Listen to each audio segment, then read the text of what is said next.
Hail, friends of Middle-earth! Draw near and hearken, for what we now recount is not set down in any appendix, nor inscribed in the letters Tolkien sent to those who sought answers. It is the tale of the silence that followed victory, that deep and lingering silence which remains long after the trumpets have fallen still, and causes one to wonder whether the war ever truly ended. We all know how the great tale unfolds. Frodo casts the ring into the fires of Mount Doom.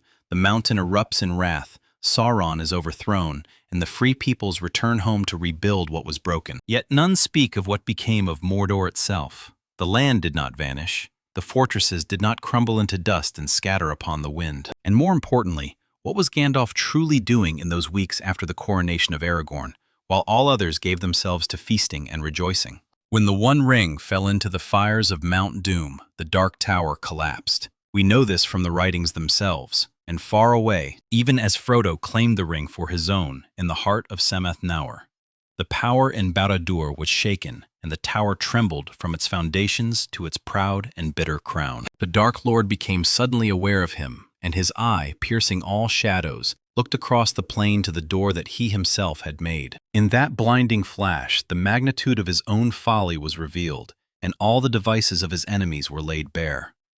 Then his wrath blazed in consuming flame, but his fear rose like a vast black smoke to choke him. That was the moment when everything changed. Yet the question remains, what was left behind? Mordor was no mystical realm that existed only by Sauron's will. It was a real place, carved from ancient mountains and fortified across thousands of years. The orcs fled or fell into chaos, yes, but the structures remained. Barad-dûr had stood for more than 3,000 years. It was raised in the Second Age with the power of the One Ring, and when that power was unmade, the tower fell. Yet buildings do not simply vanish. They collapse. They leave ruins. And in those ruins, things can hide. Tolkien understood this well. In his letters, he wrote that evil does not vanish when its master falls. It lingers. It waits. The land of Mordor itself was described as dying, but not dead. The sky cleared, the darkness lifted, yet the earth remained poisoned. The fortresses still stood in broken pieces, and beneath those pieces, something waited. Gandalf knew this better than any other. He was not merely a wizard who appeared to fight battles and offer counsel. He was a Loren, one of the Maiar sent to Middle-earth with the specific charge to contest the will of Sauron. His entire purpose in Middle-earth was to oppose the Dark Lord. So when Sauron fell, do you truly believe Gandalf simply gathered his staff and sailed west without delay? The tales told in later days show him departing with Frodo soon after, yet consider the true span of time. There were weeks, perhaps months, between the destruction of the ring and Gandalf's departure from the Grey Havens. What was he doing in that interval? The records speak of feasts and celebrations, of the coronation of the king. Yet Gandalf is often described as being away on errands during this season. No one questioned it at the time. After all, he was Gandalf. He went where need called. But here the tale grows deeper and more shadowed. Throughout all Tolkien's writings concerning the Istari, one theme returns again and again. The wizards were sent to Middle-earth under strict limitations. They could not dominate the free peoples. They could not match Sauron's strength for strength. Their task was to advise, to guide, to inspire. They were forbidden from seizing power for themselves or revealing their full might openly. Saruman broke these bounds, and we saw the ruin that followed. Gandalf never did. Even when he returned as Gandalf the White, he remains true to his charge. Therefore, if Gandalf returned to Mordor after Sauron's fall, it was not for glory, nor to claim any trophy. It was because something there still demanded his attention, something that could not be left unattended. Consider the nature of Sauron. He was a Maia like Gandalf, yet one who had fallen into darkness long before. He had served Morgoth in the First Age. When Morgoth was cast into the void, Sauron remained in Middle-earth and eventually rose as the new Dark Lord. His power was vast, yet not without limit. Much of his native strength he had poured into the One Ring. While the ring endured, he could not be utterly defeated.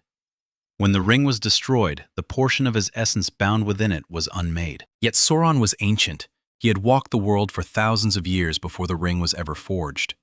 Is it truly so simple to believe that all he was ceased to exist the moment the ring melted? In the Silmarillion, we learn the fates of Morgoth's servants after his defeat. Some were destroyed, others fled into hiding. Some, like Sauron himself, lingered and later rose again. The text tells us that after the ring's destruction, the power of Sauron was broken entirely, and he became a spirit of malice, gnawing at itself in the shadows, unable ever again to take shape or wield power. Note the careful words. He became a spirit, not destroyed, not gone, but reduced. A spirit gnawing at itself in shadow. Where were those shadows? Tolkien does not say. Yet the answer seems written in the very stones of the land.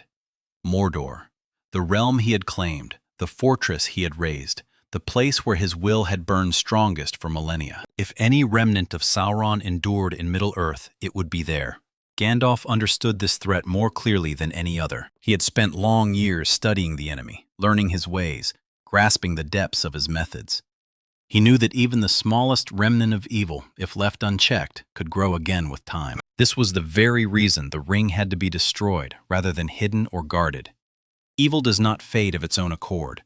It must be confronted, contained, or ended. Therefore, when the celebrations quieted and the feasting drew to a close, Gandalf turned his steps once more toward Mordor, alone, without army or fellowship or witness. For what he sought was not something that could be fought with swords.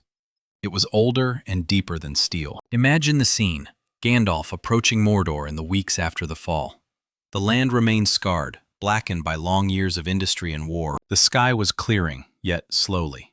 The ground was still ash and broken stone. Barad-dûr had become a mountain of rubble where the Dark Tower once stood. Orcs wandered leaderless, fleeing into the mountains or turning upon one another. There was no organized resistance. Yet something else lingered, a feeling, a presence. Not the overwhelming malice that had once poured from the tower when Sauron stood at the height of his strength, but something quieter, something patient. Gandalf walked through the ruins, not as a conqueror, but as one searching for a hidden threat. He knew it was there. He could feel it. He found it in a chamber deep beneath the place where the tower had risen.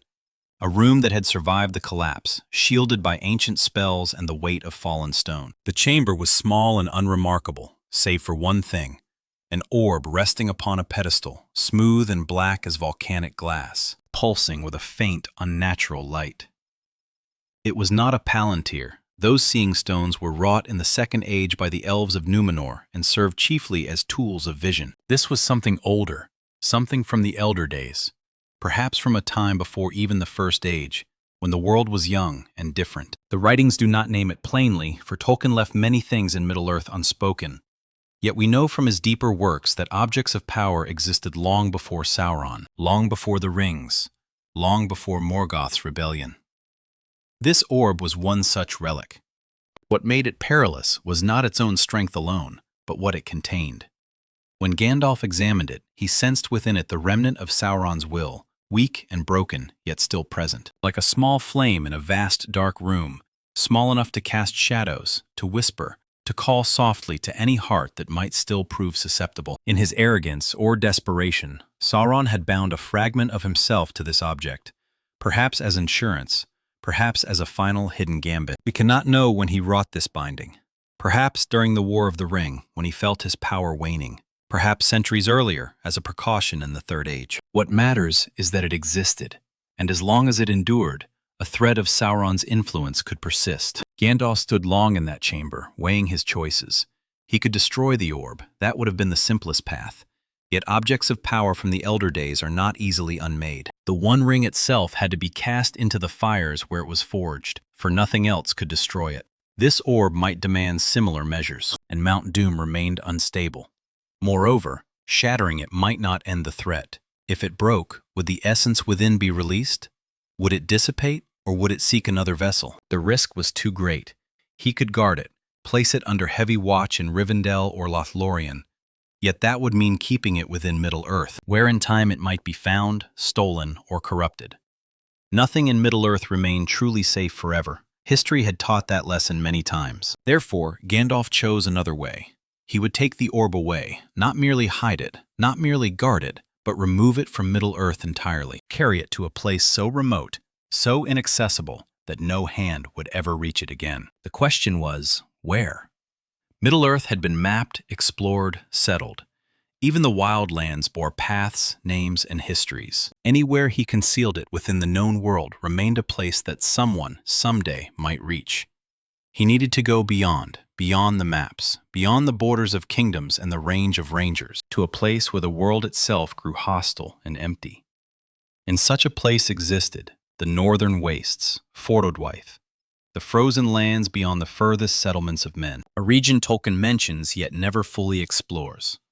Before he left the ruins of Barad-dûr, Gandalf sealed the chamber behind him. He took the orb, wrapped it with care, and began the long journey northward. Yet he did not return to Minas Tirith. He sought out neither Aragorn, nor Galadriel, nor Elrond. This was a burden he would bear alone, for to involve others would place them in peril. The orb was subtle in its corruption. It did not roar with grand visions or promises of power as the ring had done. It whispered, it suggested, it planted doubts and fears. The fewer who knew of it, the safer all would remain. Gandalf had spent long years guiding the Fellowship, protecting Frodo, ensuring the ring reached its doom. Now he faced one final task, one final journey. And for this one, he would need aid. Yet not from his old companions. He would need one who understood duty without seeking glory, one who could carry a heavy burden in silence. That one was Haleth. Not Haleth son of Helm who fell at the Hornburg, nor Haleth of the First Age who led her people to safety. This was another Haleth, a ranger of Gondor, unknown to the great histories because his deeds were never recorded. He had not stood at the Black Gate. He had not fought upon the Pelennor fields. Throughout the war, he had patrolled the borders, tracked orc movements, defended small villages whose names would never enter the songs. He was skilled, loyal, and most importantly, he knew how to vanish. Rangers of the North were famed for this, yet the Rangers of Gondor were no less capable. They simply moved through different lands. Haleth had spent years in the mountains east of Minas Tirith, learning the hidden paths that led toward Mordor's borders. He knew how to walk unseen. Gandalf found him 3 weeks after the coronation. Haleth was preparing to return to his post near the Efel Duaf when a messenger brought a summons, not from the king, but from Mithrandir himself. They met in a small chamber in the citadel, away from the public halls. Gandalf wasted no words on pleasantries. He told Haleth that a task needed doing, one that required discretion and endurance. He did not explain what the orb was. He did not speak of Sauron's remnant or the danger it posed. He simply said that an object of great peril must be taken far away and buried where it would never be found. Haleth could have refused. He could have asked many questions. Instead, he looked at Gandalf, nodded once, and said he would do it. That was the kind of man he was. Gandalf gave him supplies, a map marked with a route leading north through Rhovanion and beyond, and one clear instruction: trust no one with the true nature of what you carry. To any who ask, say you bear relics from Mordor to be buried in the northern wastes. That much was true enough. The orb was a relic, and it would be buried. But the deeper reason, the danger it posed, that would remain between them alone. Haleth left Minas Tirith 2 days later, traveling light and avoiding the great roads. He did not look back. Behind him, the city was rebuilding. Ahead lay a journey that would take him through lands still scarred by war, then into wilderness, and finally into places where maps ended and only rumor remained. He knew not how long it would take, months certainly, perhaps longer, yet he had his orders and he would see them through. The first stages of the journey passed without great event. Haleth traveled north through Ithilien, which was slowly healing from long years of devastation. Trees were beginning to leaf again, streams ran clearer, folk were returning to their homes. He passed through villages where people repaired roofs and planted crops, and they waved to him as he passed. They did not know who he was or what he carried.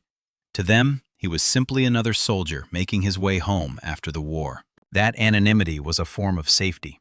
He crossed the Anduin at Caer Andros and continued north into Rhovanion. The land grew wilder, less settled. The shadows of Mirkwood loomed to the east, yet he kept to the western edges, following the feet of the misty mountains. It was during this stretch that Haleth began to notice small signs, a feeling of being watched, shadows that moved at the edge of vision. He was a ranger, trained to heed such things, and his instincts were keen.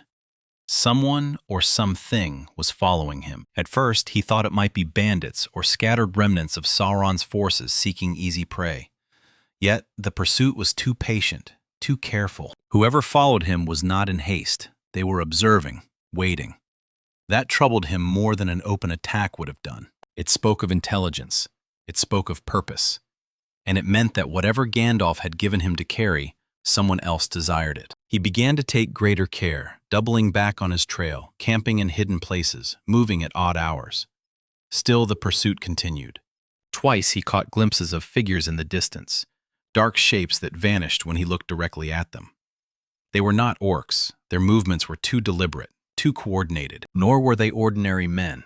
There was something wrong about them, something that made his skin crawl even from afar. He began to suspect they were servants of the enemy who had survived Sauron's fall, leaderless yet not powerless, drawn to the orb by whatever dark resonance it still held. That was a grave problem. If they were drawn to it now, while he still moved through lands with settlements, what would happen when he entered the true wilderness? Haleth weighed his choices. He could attempt to lose them, yet they had proven persistent.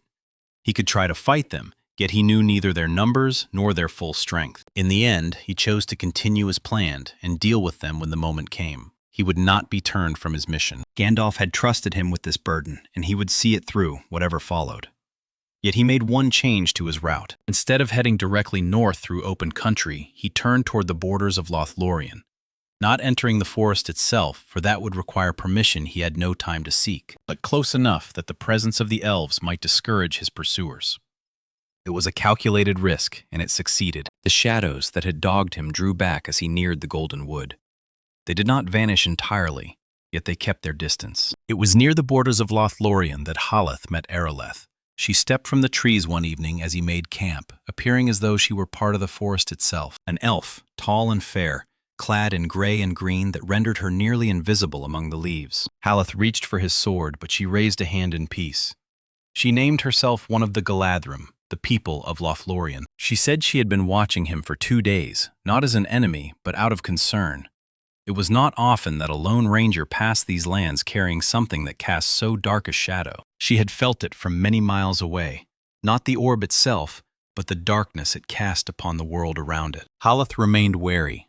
Gandalf had warned him to trust no one, yet Areleth did not press for details. Instead, she spoke of dreams, visions of a journey northward, of ice and darkness, of a choice that would decide whether the shadow truly ended or merely slept. The dreams had grown stronger for weeks. When she sensed the relic passing near her home, she knew the dreams concerned this journey, this ranger, and whatever he carried. She did not ask to see the burden. She did not demand explanations.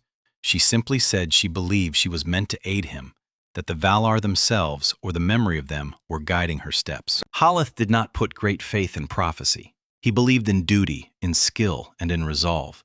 Yet he also knew that elves saw deeper into the world than mortal eyes could reach, and he knew he was being hunted by foes he could not easily shake. If this elf truly wished to help, and if her presence might offer protection or advantage, it would be folly to refuse. So he agreed, though he still did not reveal what he carried. She seemed to accept this.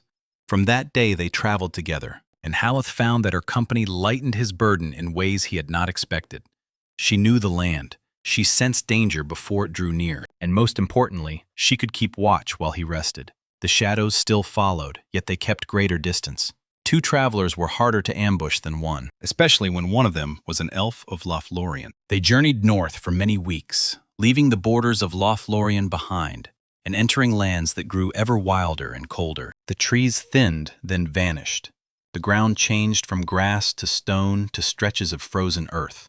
They crossed rivers that bore no names, climbed ridges that offered only views of further emptiness.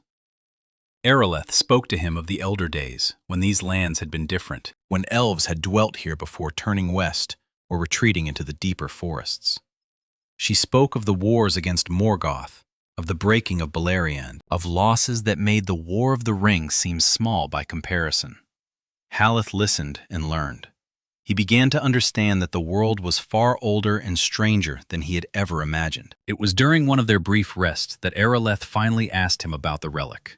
Not what it was, but why it had to be taken so far. Haleth hesitated, then gave her as much of the truth as he dared. He said it was a remnant of Sauron's power, something that could corrupt or call to those with dark intent. It had to be carried beyond the reach of any who might seek to use it. Areleth nodded slowly. She said that made sense, yet it raised another question. If the relic was so dangerous, how could he be certain he himself was not being corrupted by it? Haleth admitted he did not know. He said he tried not to dwell upon it, but to focus upon the task. Aerolith studied him for a long moment, then said she would watch for any sign. If she saw him growing darker, more suspicious, or gripped by irrational fear, she would tell him. That was the best they could do. As they pressed farther north, the pursuit grew bolder once more. The shadows that had hung back now drew closer. Haleth and Aerolith saw them more clearly, figures cloaked in black, moving with unnatural speed across the frozen ground. They never attacked by day, yet at night they would circle the camp, just beyond the reach of firelight. Aerolith could see them more sharply than Haleth. She said they were men, or had once been men. Now they were something else, wraiths perhaps, though not as mighty as the Nazgul had been. Servants of Sauron so twisted by his will that they could not release themselves even after his fall. They were drawn to the orb as moths to flame, compelled by the faint remnant of their master's essence within it. The situation grew dire. They could not flee forever, and the closer they drew to their goal, the more remote and perilous the land became. They needed aid.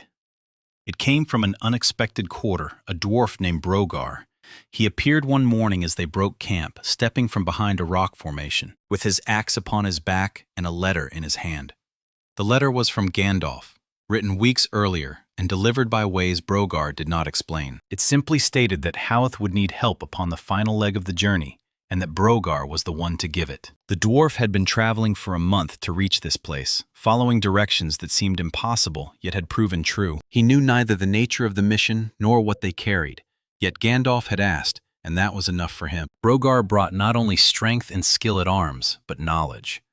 Dwarves had ventured into the northern reaches of Middle-earth in ages past, seeking minerals and places to found new halls. Most such expeditions had ended in failure. The land was too harsh and barren for lasting settlement. Yet they had made maps, recorded landmarks, and passed down tales of what lay beyond.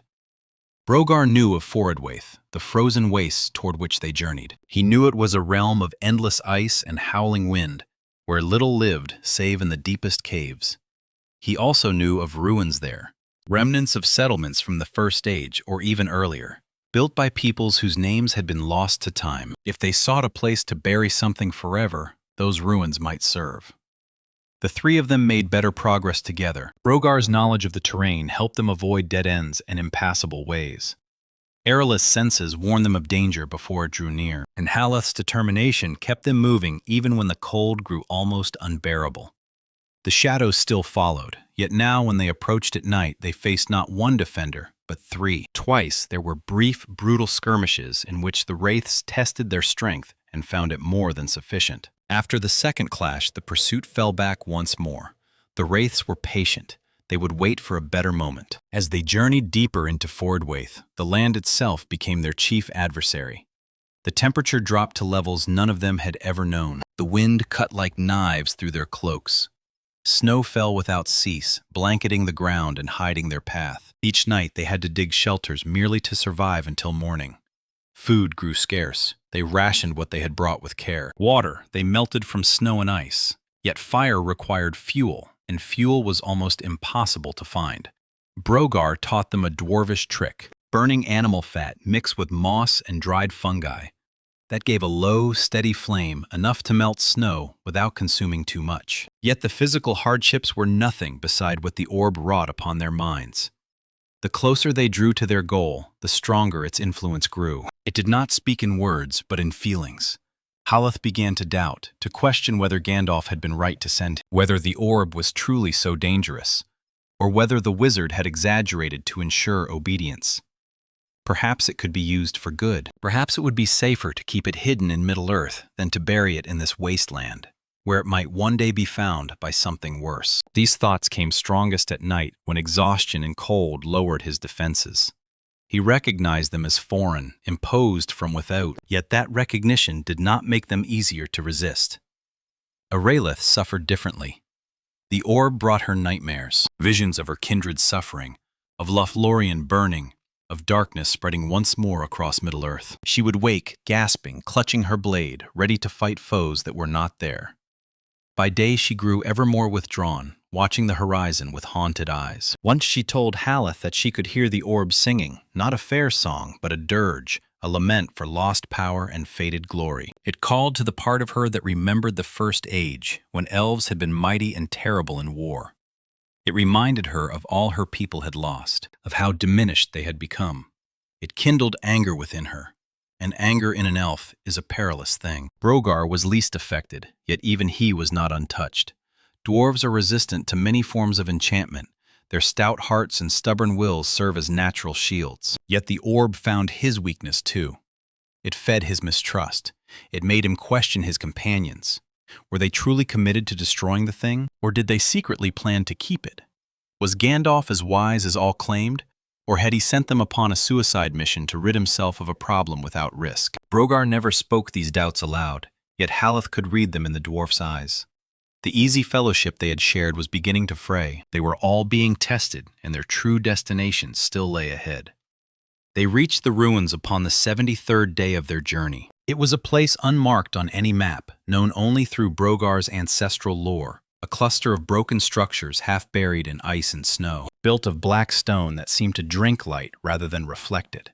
The architecture was strange, neither elvish nor dwarvish nor anything recognizable. Whoever had raised these walls had long since vanished. In the center of the ruins lay a pit, deep and perfectly circular, like a well or a shaft leading down into the roots of the earth. Brogar approached it with care, testing the edges, peering into the darkness below. The pit descended farther than any of them could see. When Brogar dropped a stone into it, they counted nearly 10 heartbeats before hearing the faint sound of impact. It was hundreds of feet deep, perhaps more. Haleth looked at his companions and said quietly, "This is the place. Here it ends." They made camp that night in one of the ruined halls, using the broken walls for shelter against the wind. None of them slept well. The orb was louder now, its influence stronger. All three could feel it pulling at their thoughts, trying to persuade them that this was a mistake, that they should keep it, study it, use it. The whispers were persuasive, yet they held firm. They had come too far to fail now. The next morning they prepared for the final act. The plan was simple: lower the orb into the pit and let it fall to the bottom, then collapse the entrance if they could, so that nothing might ever retrieve it. Yet as they stood at the edge of the pit, ready to let it go, they realized they were not alone. The wraiths had caught up. Not merely the few that had followed them, but others, a dozen at least, emerging from the ruins and surrounding them in a loose circle. They did not attack at once. Instead, they stood and watched, their empty eyes fixed upon the orb in Haleth's hands. One stepped forward. When it spoke, its voice was like wind through broken teeth. "Give it to us. The Master's will endures. What you carry belongs to him. Give it freely, or we will take it by force." Haleth tightened his grip upon the wrapped orb and answered, "Your master is gone. What remains of him deserves nothing but to be forgotten." The wraith tilted its head. "Forgotten? No, he will never be forgotten. Even now, a part of him lives. It calls to us. It calls to you." You feel it, do you not? The weight of it. The burden you were never meant to carry. Such power will destroy you as surely as it destroyed him. There was truth in those words. The orb was destroying them, bit by bit, day by day.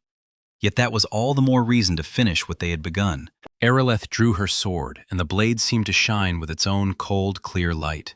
"We have come too far to be halted by shadows. If you want what we carry, you must go through us." Brogar hefted his axe and grunted, "Aye, and I've been itching for a proper fight. Sitting by campfires every night grows dull." The wraiths hesitated. They were drawn to the orb, compelled by it, yet they were not mindless. They could sense the strength in these three travelers. This would not be an easy victory. Yet they also knew their numbers were greater. They had patience. They had time. Except they did not. Haleth made the choice in that instant. He turned from the wraiths, stepped to the edge of the pit, and cast the orb into the darkness. For a moment, everything stopped. The wraiths froze, watching the orb vanish into the depths. Haleth expected them to rush forward to try to seize it. Instead, they began to scream, a horrible wailing that echoed across the frozen wastes.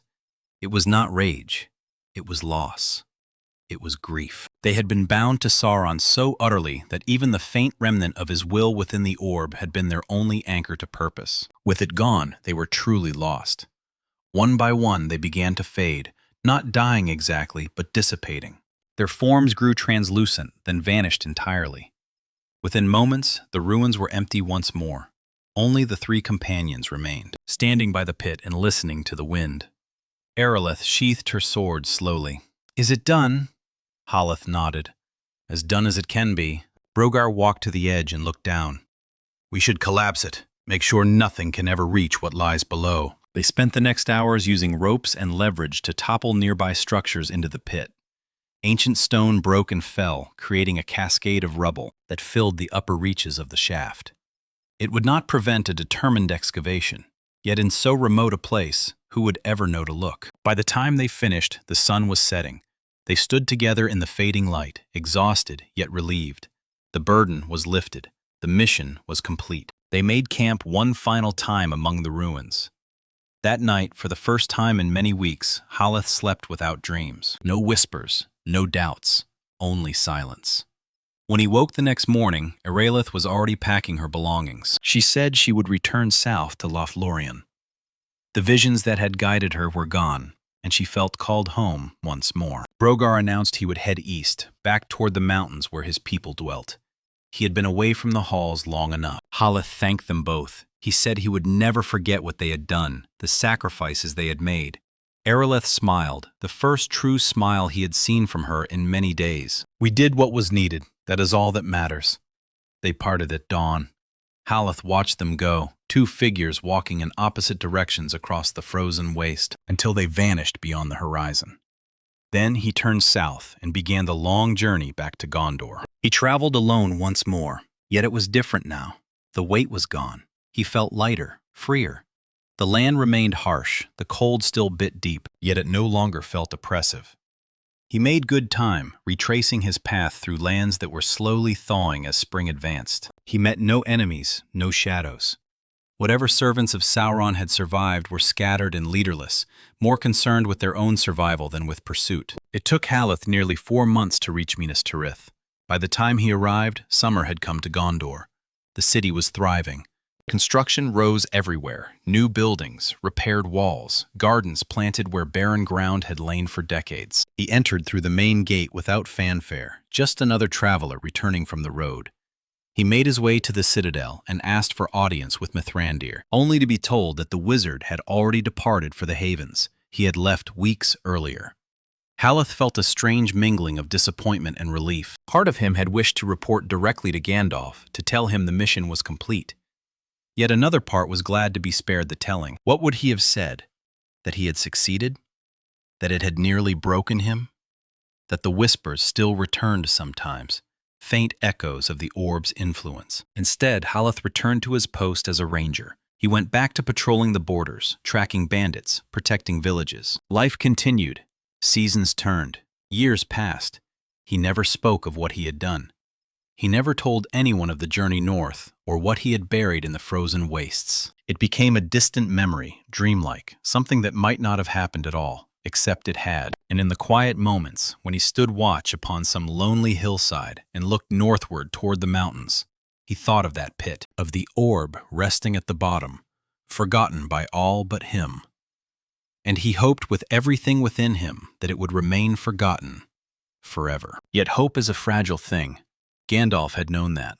It was why he had sent Haleth upon this mission, because hope requires action. It requires people willing to carry burdens in silence, to walk into darkness without promise of glory or reward. Gandalf himself had done this for many years, working unseen, guiding events, making hard choices that others would never know. And now one of those choices was complete. The last remnant of Sauron's power, the seed that might have grown into another Dark Lord given time, was buried beyond the reach of Middle-earth. The world was safer for it, even if the world would never know. In the years that followed, the broad strokes of history record only peace and rebuilding. Aragorn ruled wisely. Gondor prospered. The Age of Men truly began. Yet there are always secrets, stories that never enter the official chronicles. Haleth died peacefully in old age, never having spoken of his journey. Aerolith eventually sailed west, as all elves do, taking her memories with her. Brogar lived another century among her people, occasionally telling tales of a strange mission he once undertook for a wizard, though few believed him. The ruins in Fordwaith remained untouched, buried anew beneath fresh snow each winter, forgotten by all who might once have cared. And the orb? It remained where Howth had cast it, deep in darkness, beneath tons of rubble and ice, in a place where no light reached and no foot would ever tread. The fragment of Sauron's will within it gnawed at itself, as Tolkien said it would, growing ever weaker with time, yet never quite extinguished. It waited in the dark, patient and malignant, a reminder that evil does not truly die, it only sleeps. And sleep is close enough to death if it lasts long enough. In the Fourth Age, with the ring destroyed and Sauron's power broken, there was no one left to wake it. No dark lord to call it forth, no army to retrieve it. It was alone, as it would remain until the ending of the world. This is the story that was never written, the mission that took place in the quiet spaces between celebrations, the burden carried by those whose names you will never find in any book of history. Tolkien understood that the greatest heroes are often those who labor in shadow, who do what must be done without seeking recognition.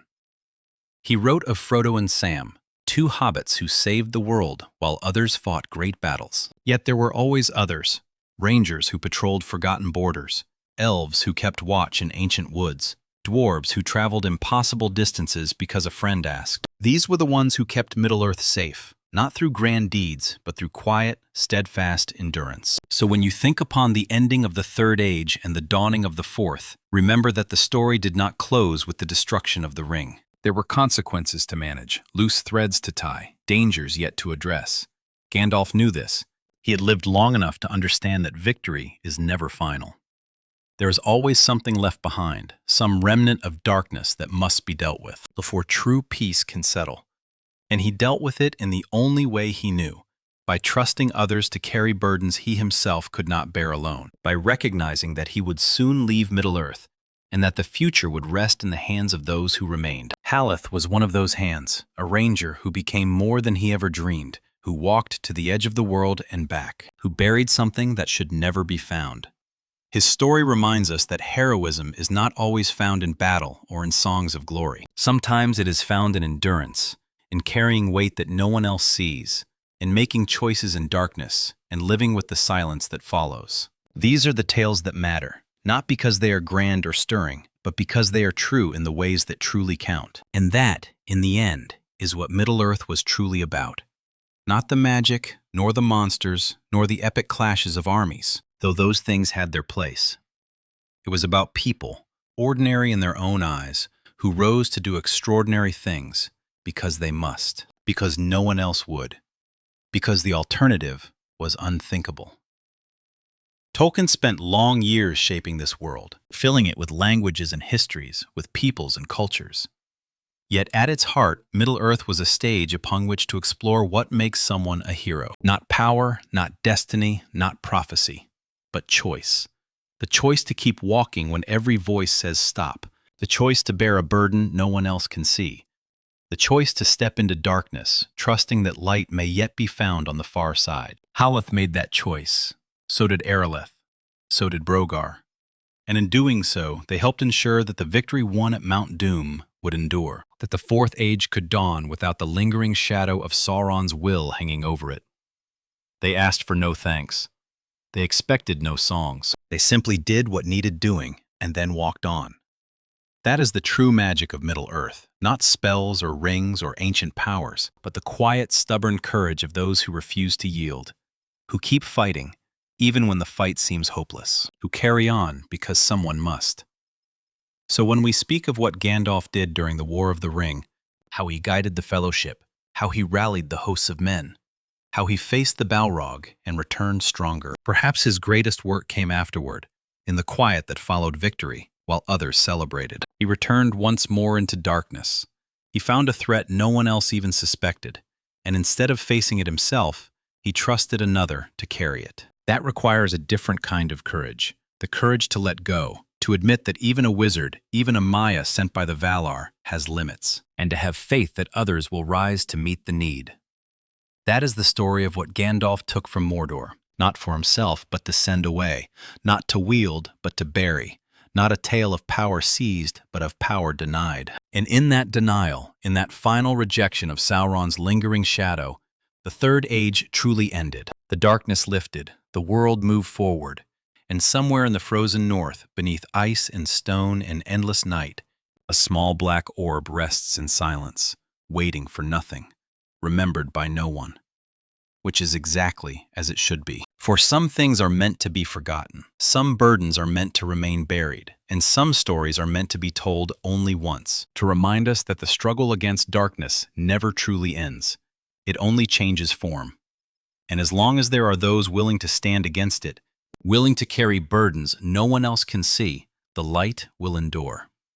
Now, if you have journeyed with me this far, I thank you. Thank you for listening to a tale that was never set down in Tolkien's own writings, yet feels as though it might have been. Thank you for remembering the quiet heroes, those who receive no songs, who appear in no official histories. Middle-earth is full of them, if you know where to look. Thanks for caring about these stories as much as I do. And remember, not all who wander are lost, but some who wander are carrying burdens you can't imagine. Be kind to them. The road goes ever on.